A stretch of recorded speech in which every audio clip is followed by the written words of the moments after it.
seen a lot of pictures Chewy sent me. Yeah. Looked like y'all was getting money in the arms. Oh yeah, they was. But at that time, I was locked up. You missed the money. I missed all that shit. I came home to butt into that shit after the feds and ran through that shit. You know, I used to hear about that shit all the time. You know, I was wishing I was home at that time. But then again, I was glad I wasn't, because I'd probably be sitting up in the feds with everybody else, like, you know, at the same time, you know. But they still get money. They still get money around there. They still money around there, but they ain't doing the same thing what they used to do, though.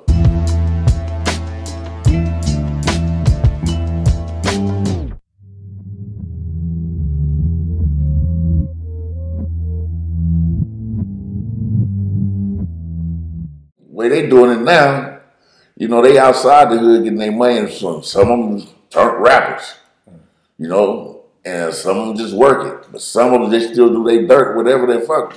But they balling, they driving and buying newer cars than I got, you know. Let me ask you, how come everybody associate Park Village with Boot Hill?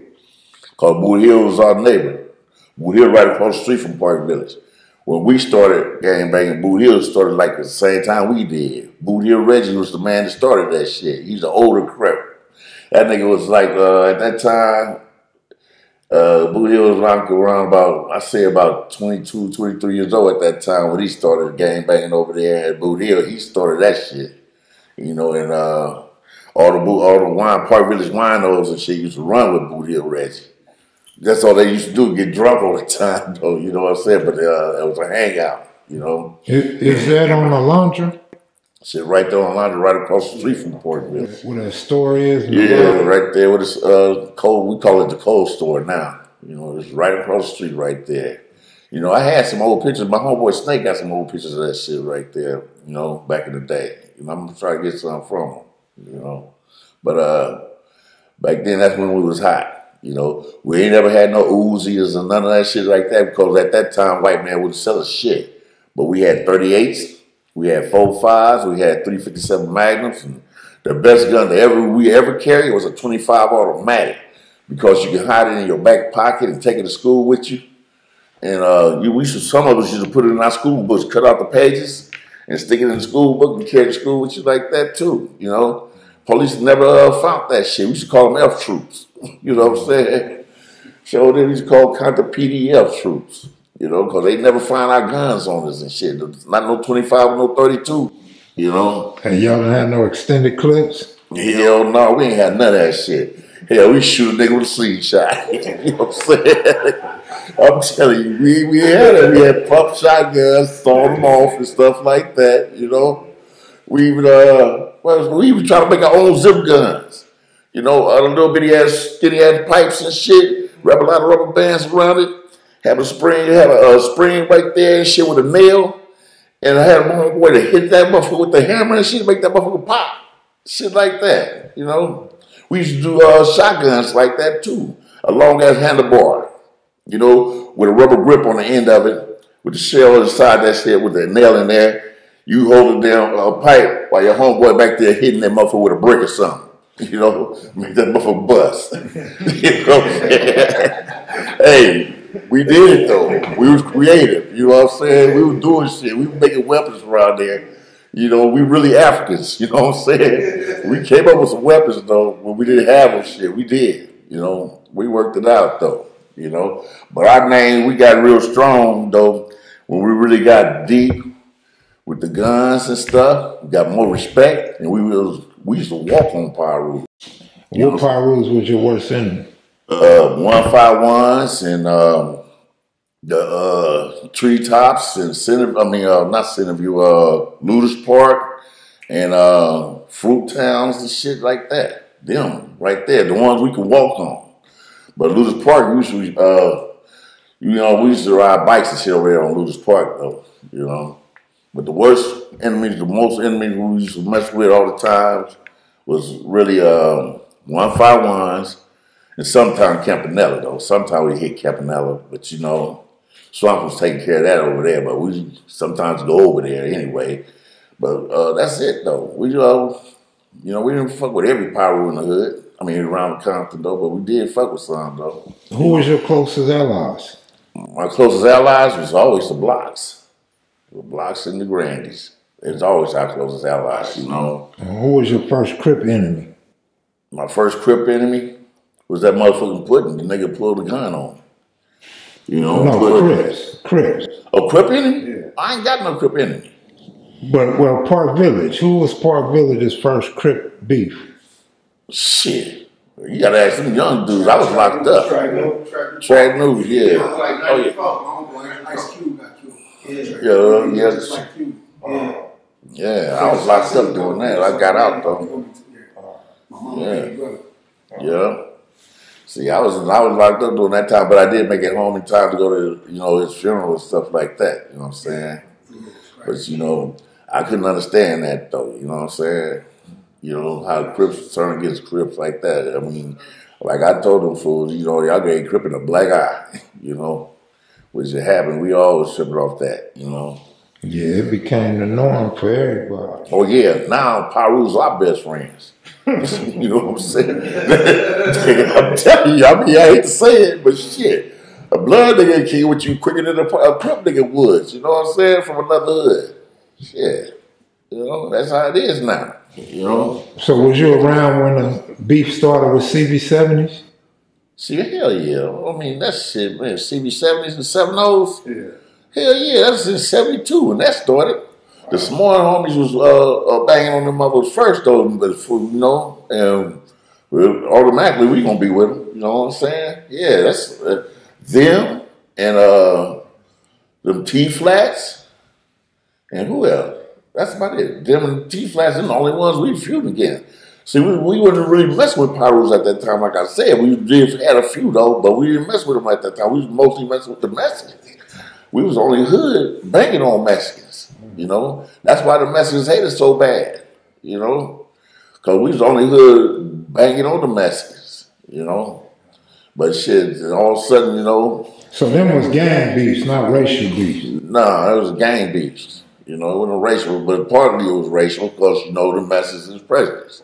You know, because some of them motherfuckers were hooked up with Mexican mafias and shit like that. The Long Beach niggas, I mean, Long Beach Mexicans out there, Longos and stuff, they always prejudiced. So, you know, yeah. You know, it was just always like that. It was racial and gang banging. You know, that's what it was about, you know. We had our time. We had our times, so, you know. I mean, I remember when we used to go to the Pike on bikes and stuff. You know, and we used to be riding down Long Beach Boulevard. We see a Mexican look like a cholo and stuff like that coming out the stove. We run up on his ass, choke him out, take everything out of his pocket and stuff, kick him in the ass and tell him to go on. You know, go get your homies. Shit like that. But, you know, I mean, Long Beach Pike used to be a war zone too, you know. So look, on the way to the Pike, Jack and the Mexicans, you think that's part of the reason why they hate us so much? Hell no, they hate us because they prejudiced. They thought they were better than us. You know what I'm saying? I mean, they the ones started the feud. You know, we didn't start it.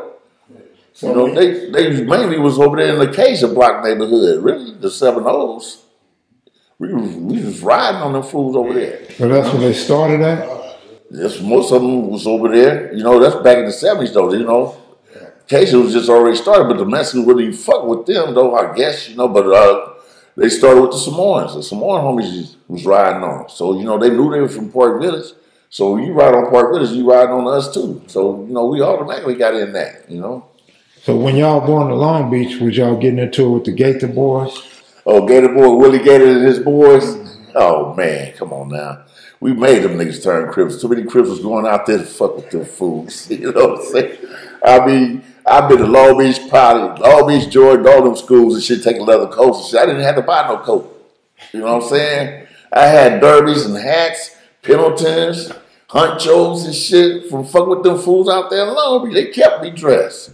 So when you was in high school, they wasn't Cripping in Long Beach? No, there was Gator Boys. There were no Crips out there in Long Beach. Not in the 70s, not in 72, none of that shit. Hell no. They was Gator Boys. They was calling themselves Gator Boys. Well, Gator Boys. That's what they was calling themselves. That's Willie Gator's last name, you know. The little pygmy looking motherfuckers and shit, you know. Yeah. I remember them days. You know, we used to have fun. We used to ride. We used to take. That's when the buses used to cost us a dime to ride the bus out there. You know what I'm saying? And we used to catch the bus out there, and we used to get out there, go up the Pike and stuff. We used to walk around Long Beach and just catching motherfuckers. You know what I'm saying? Just doing our thing. Jacking.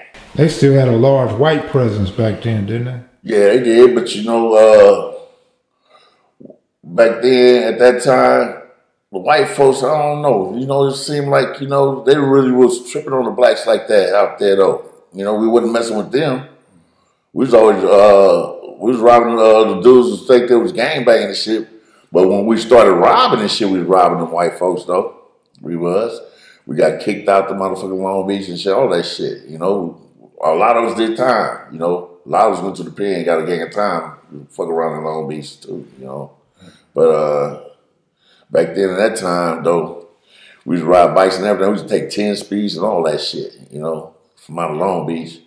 All our bikes came from out of Long Beach. Coats and everything did, because their mamas used to dress them nice. You know what I'm saying? Sure did. We just, I mean, like I said, I never had to buy me no leather coat. I only bought a leather coat one damn time. That was it. You know, I had coats. What was going on in Linwood at that time? Linwood, they was, I don't know, they was barely banging though, but you had some niggas out there though. I think, what was that over there? Oaks Park and Palmer Oaks. Yeah, Insane and them was over there. Yeah, Big Insane and them was over there, and Chili Pimp and all them. Yeah. But see, they wasn't hot as Compton. They always claimed Compton, see what I'm saying? And they used to always be over there in Compton more than we've been over there though, you know? So did. And then next thing you know, I hear about Linwood and Hood pops up, you know? I mean, yeah, they was all claiming Compton still, you know? The Linwood Crips, yeah. They used to run with us and stuff like that. Then I remember when Santana's wasn't even Santana's, when they was banging, they was calling themselves Midtown at first. Then from Midtown, they went to another name. I forgot that name. That's Spring Street or something like that. One of the streets, Spring Street or something. Willow. Yeah, Willow. And then they came up with Santana and stuff, you know? Yeah. I mean, it was back in the 70s. I mean, everybody knew almost everybody, you know. I mean, you could spot your enemy. It was easy to spot your enemy. Well, of course it was, because we wear red. We wear red, they wear black. I mean, we wear, you know, we wear blue, they wear red, you know, shit like that. Can you recall when the red color came into play? Yeah, right till we got our blue rags. You know, when we was getting ready for the Watch Festival, I remember we had a meeting one day, and Salty was telling everybody to buy them some overalls, some blue overalls with a powder blue shirt. You know, and when we bought all that, we seen some blue rags right there, so we got to steal the rags, blue rags and shit, and got to pass them out to everybody. So we started tying the blue rags on a little loop on the overalls and went on to the festival. Then after that, that's when they seen it, when we walked up in the park, you know, the east side niggas from the east side and the Kitchen Crips and the east side Crips together. When we walked up in the park, they didn't know where we was from. They didn't know we was Crip or nothing. They was looking at us when we built in the park. There was a crowd sitting on the west side of the park, and we was on the east side of the park. Every time we made a move, they made a move. We sit down, they sit down. We stand up, they stand up. And we were just standing there just having a standoff, and then all of a sudden, here come the Block Crips. Kitty and all them coming belling up through the park, hollering out Block Crip. That's when we got to holler out Compton Crip here, whoop, whoop, whoop here. And that's when the east side and east side Crips got to holler out East Side Kitchen and all that old stuff right here. That's when we all came together, started shaking hands and everything at that time. And they seen what we had on. They knew it was Crips, so they started wearing blue just like we wore blue. You know, because at first they was wearing beige khaki suits. You know, that's what they had on. But when they seen the way we was dressed, they liked the way we was looking. We had our canes and all that stuff. They started wearing the same thing we wear, and that's when blue rags just everybody wear blue and the red for the Bloods. You know what I'm saying? Which it did make sense because they do call each other Bloods and stuff like that. You know, even back in the day, we used to say Blood our damn self. So that was the Black Panther shit right there.